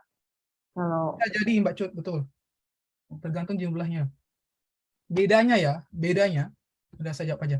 Bedanya kalau regresi berganda, ini hubungan antara Y sama X, dan antar X-nya. Bedanya sama univariate time series, kata kuncinya uni, 1. Berarti dia cuma ada satu variabel peramalan gitu. Nanti kita gunakan inflasi saja. Pertanyaannya adalah bagaimana bisa dia diregresikan? Dengan apa? Kan satu variabel nih, inflasi nih. Kok bisa diregresikan, Pak? Gimana caranya? Kok bisa diregresikan gitu? Padahal berganda aja dia perlu variabel X lain, Pak. Ada yang sejawab? Ini seharusnya yang main saham jago ini. Pasti banyak seharusnya. Silakan Mbak Sania. Mungkin karena datanya itu bervariasi seiring waktu, Mas. Bervariasi seiring waktu. Berarti yang diregresikan apanya? Data-data yang dikumpulkan pada variabel, data variabel yang dikumpulkan dalam periode waktu tertentu. Ya, ini kan data nih, kan variabel. Nah, maksudnya yang diregresikan apa? Kok bisa diregresikan? Dengan apa? Nih, misalnya gini, kita meramalkan hujan besok. Kan kita bisa, berarti kita lihat ya, kemarin kan hujan apa enggak gitu. Kemarinnya lagi, minggu kemarin hujan apa enggak. Nah, berarti biar kita bisa memprediksi, berarti kita butuh apa? Silakan Mbak Sania mau jawab lagi. Data historis. Historis kata kuncinya. Mas Rafif tadi mau jawab lagi? Ya, tadi saya mau jawab tren sebenarnya, Pak. Ya, tren salah satunya. Kalau dia berbentuk tren. Nah, berarti yang diregresikan adalah data historis. Historisnya. Kata kunci adalah waktunya. Itu berbeda. Misalnya di sini adalah T1, T2, T3, T4. Regresi time series, dia meregresikan antara dirinya sendiri dengan kemarinnya. Itu regresi time series. Gitu. Kalau berganda, dia meregresikan dirinya dengan variabel lainnya. Tuh, misalnya Y dengan X1, Y dengan S2. Makanya nanti kalau Anda belajar time series itu pasti akan kata-kata kunci namanya ZT. Tuh, berarti present sekarang gitu. Bagaimana hubungannya terhadap hari ini dengan hari kemarin, kemarin dan kemarinnya lagi. Gunanya untuk apa? Untuk kita memprediksikan ZT plus 1, itu hari depan, besok gitu. Nah, itu adalah seninya time series. Nah, ini ada lagi multivariate. Bedanya apa univariate sama multivariate?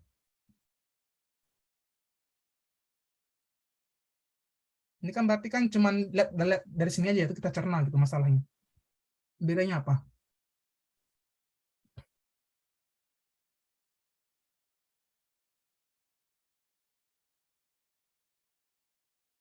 Ini ada satu ekonomi nggak? Soalnya kan belajar ekonometrik ya. Ada yang mau jawab dulu? Oke, beda. Silakan. Kalau univariate mungkin yang berubah seiring waktu hanya satu variabel, Pak. Kalau multivariate lebih dari satu. Betul sekali, karena kita mengasumsikan bahwa dua variabel ini berjalan seiringan dalam waktu tertentu. Gitu. Jadi kita makanya kalau beberapa uji ya di time series ada namanya causal Granger gitu untuk melihat apakah hari ini dia sama jalannya, apakah besok sama jalannya. Itu multivariate. Jadi kan ada beberapa metode namanya VAR, factor regression gitu. Kalau dia adalah bentuk spasial berarti ada gestar. Itu kan beberapa di econometric ya yang Anda bisa gunakan, ada VECM, vector error correction model gitu. Nah, itu bedanya ya. Jadi regresi berganda juga time series. Oke, saya pindah dulu. Nah, jadi ini ada beberapa contekannya gitu. Jadi kalau nanti Anda bingung mau pakai apa, ya Anda bisa baca di sini. Misalnya kalau univariate berarti ada regresi biasa gitu. Ada time series, ada ARIMA, ARIMAX. Nah, kalau machine learning ada NN, ada SVR dan lain sebagainya. Nah, ini maksud saya tadi. Jadi Anda ngerti dulu. Kira-kira kalau regresi itu untuk apa? Gunanya bagaimana datanya?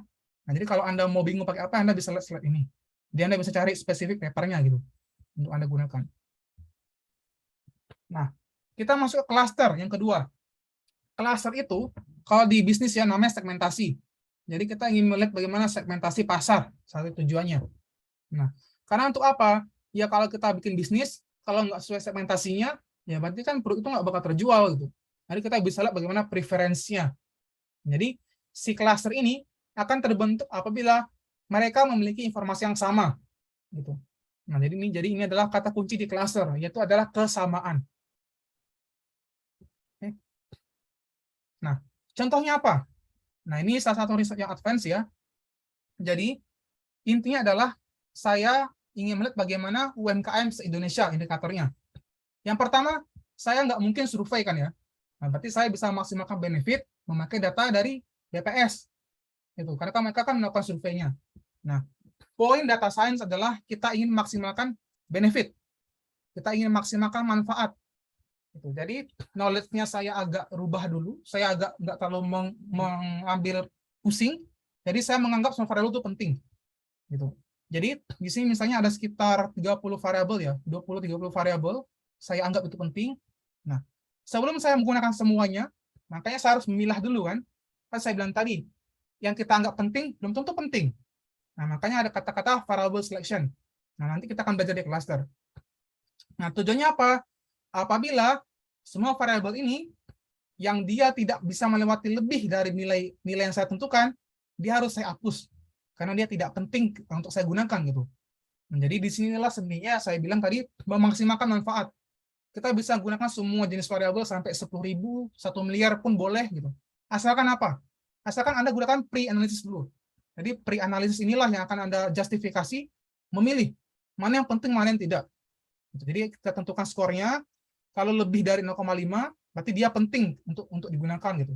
Nah, jadi saya sudah gunakan ini, misalnya saya bilang, oh ternyata dari sekian variabel hanya beberapa nih yang penting. Ya udah, variabel itu yang saya gunakan untuk cluster.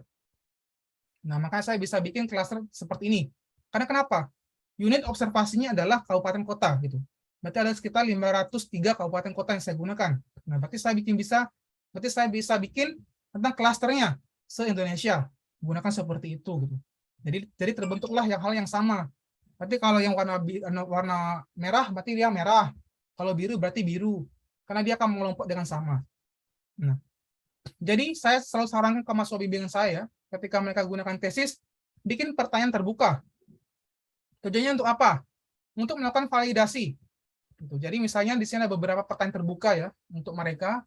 Nah, jadi dilakukan interviewnya direkam pakai suara. Terus suaranya itu dirubah dalam bentuk teks. Nah, jadi kita bisa bikin topik modeling. Jadi kita bisa memaksimalkan benefit apa yang tidak bisa kita dapatkan di pertanyaan tertutup di kuesioner. Untuk misalnya ditanyakan ke mereka, Bapak Ibu bagaimana menurut Bapak dan Ibu terhadap ekonomi selama pandemi penjualannya. Nah, jadi mereka itu banyak yang mengucapkan kata-kata WhatsApp, banyak mengucapkan kata-kata rumah, gitu.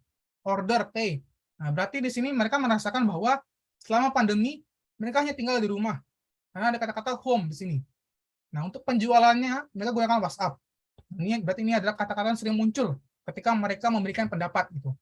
Nah, misalnya yang kedua di sini, topik kelima. Misalnya di Papua ya, misalnya kami melakukan survei di petani babi, peternak babi.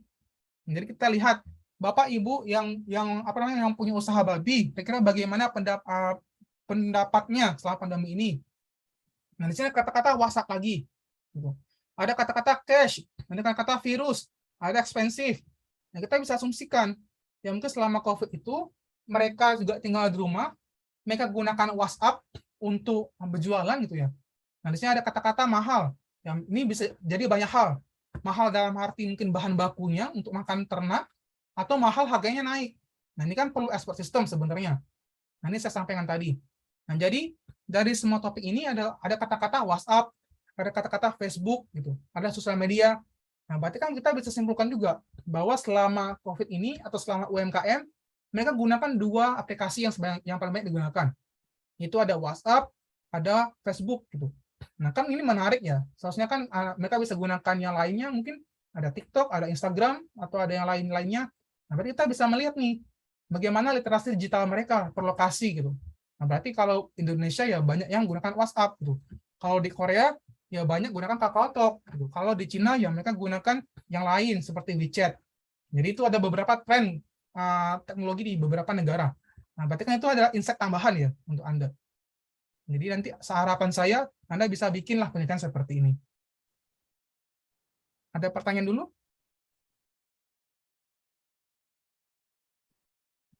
Enggak ada, selanjutkan. Nah, yang terakhir adalah klasifikasi. Nah, kalau udah dengar kata-kata terakhir, seharusnya semangat ya. Berarti kan tandanya kelasnya bakal selesai. Gitu. Klasifikasi. Kita ingin memisahkan kelas antara beberapa yang tidak ada hubungannya. Nah, kita akan melakukan separasi kelas itu. Contohnya apa? Misalnya seperti ini. Nah, jadi tujuannya adalah saya ingin mengklasifikasikan di bank tertentu dengan kredit moralnya. Maksudnya apa?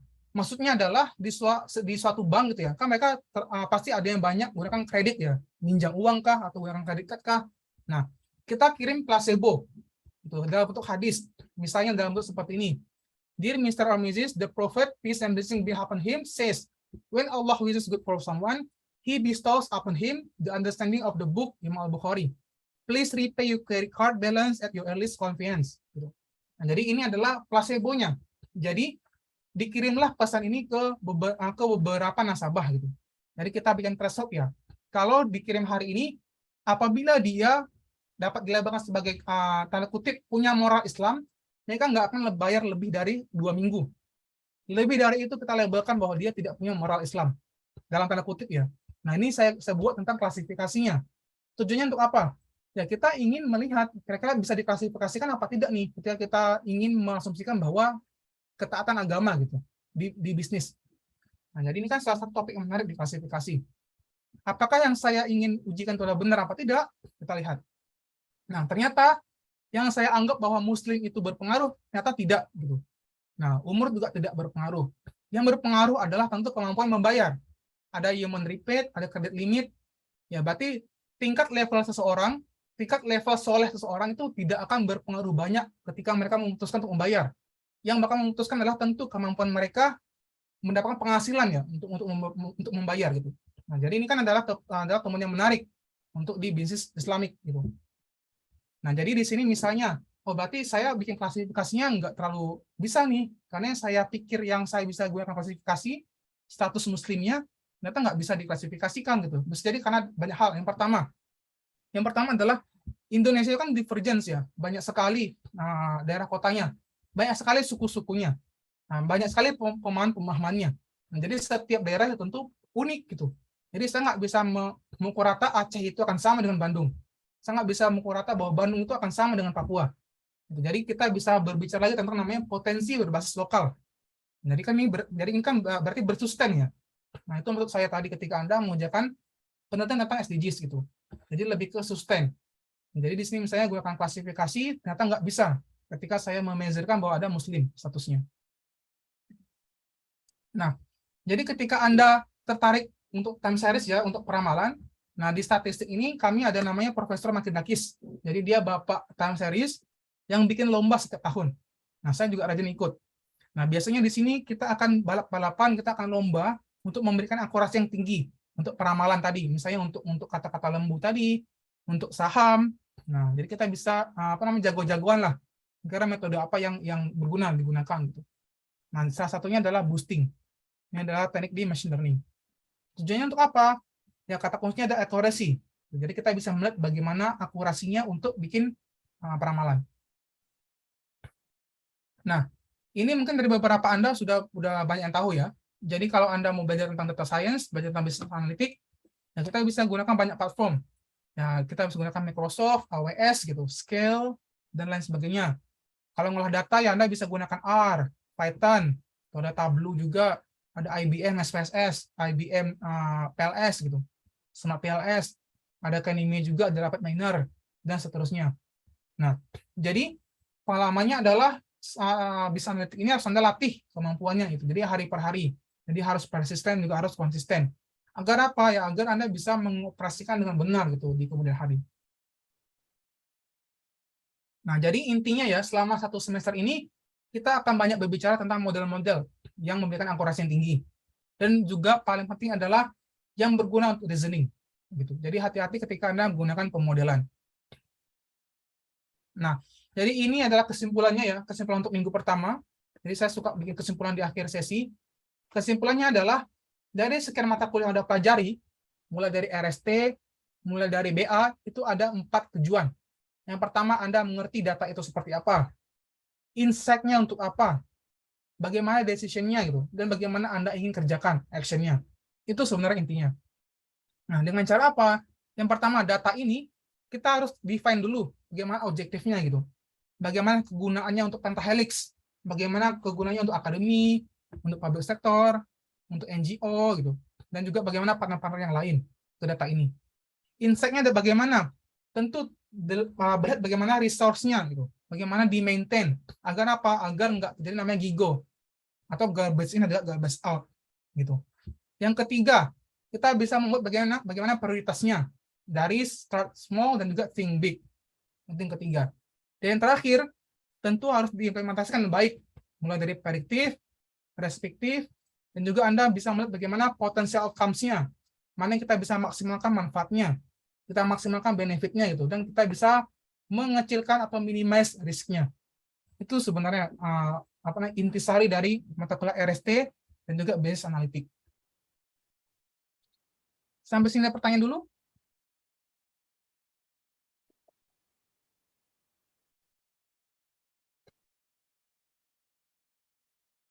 Ada pertanyaan?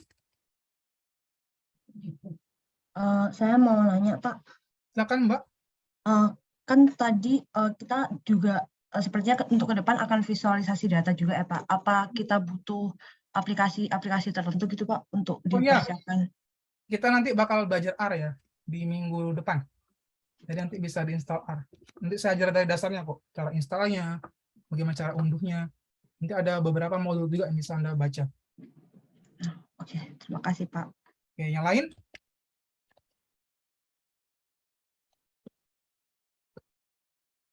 Ada pertanyaan? Sebentar, saya siapkan dulu linknya.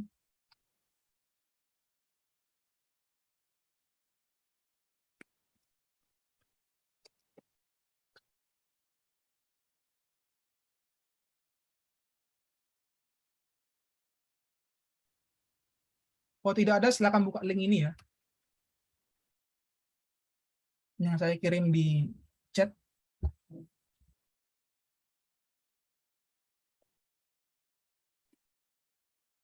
Kalau sudah, silakan diisi apa yang Anda pelajari hari ini.